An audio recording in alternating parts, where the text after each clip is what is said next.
ബഹുമാനപ്പെട്ട അബൂ ഹുറൈറ റളിയല്ലാഹു അൻഹു പഠിപ്പിക്കുന്ന ഹദീസ്, റസൂലുള്ളാഹി സ്വല്ലല്ലാഹു അലൈഹി വസല്ലമ തങ്ങൾ പറയുന്നു, മൻ കാന യുമിനു ബില്ലാഹ്,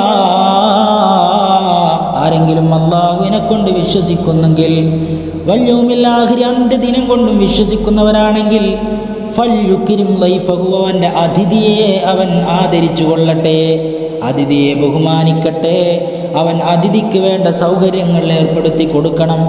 വമൻ കാന യുമിനു ബില്ലാഹ്, ആരെങ്കിലും അല്ലാഹുവിനെ കൊണ്ട് വിശ്വസിക്കുന്നുണ്ടെങ്കിൽ, വൽ യൗമിൽ ആഖിർ, അന്ത്യദിനം കൊണ്ടും, ഫൽയസിൽ റഹിമഹു, അവൻ്റെ കുടുംബ ബന്ധം അവൻ ചേർത്തിക്കോളണം.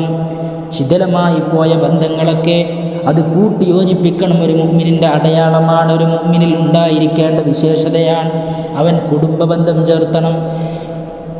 വമൻ കാന യുമിനു ബില്ലാഹി വൽ യൗമിൽ ആഖിർ ഫൽയഖുൽ ഖൈറൻ ഔ ലിയസ്മുത്, മുഅ്മിനാണോ അവൻ നല്ലത് മാത്രമേ സംസാരിക്കാവൂ, ഖൈറായത് മാത്രമേ സംസാരിക്കാൻ പാടുള്ളൂ.